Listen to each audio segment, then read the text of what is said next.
hello Lakshmi चटपटे बनाउँदैछौँ आज चटपटे finally हाम्रो यस्तो भइरहेको विथआउट भुजा चटपटे वाली यता हेर त कति राम्रो कि आज म साथीको रुममा छु अनि चटपटे खान थालेको यो चाहिँ साथीको रुम हो है यिनीहरू सर्न थाले भत्रगोल भन्दा नि रुम सर्न थालेको त्यही भएर यस्तो भयो केही हुन्न यस्तो त हुने छोरा म यता देखाइदिन्छु सामान प्याक गरेछ हाम्रो दिदीलाई देखाउनु पर्छ कि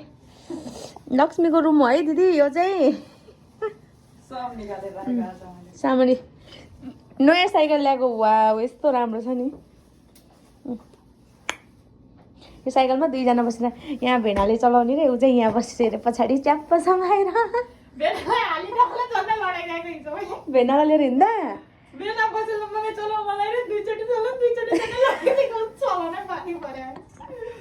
अनि के गरेको पछि भेनाको साथ त गएन भने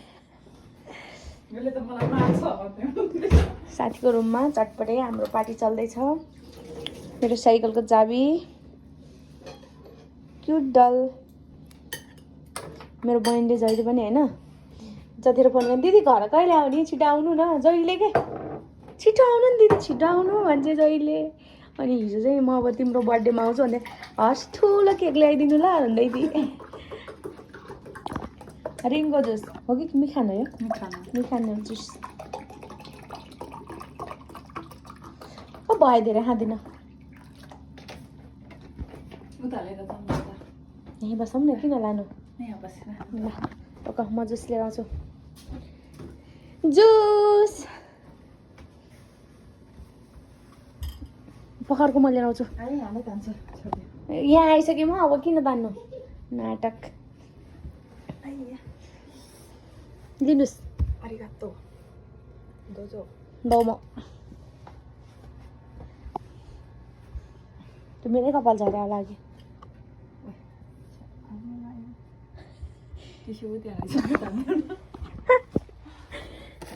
ल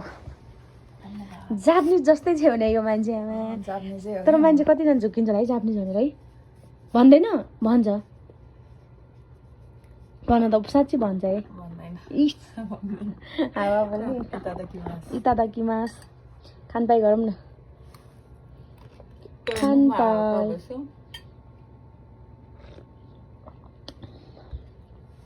म चाहिँ यतातिर छु चटपटे खाँदैछु म चटपटे यस्तो बाहा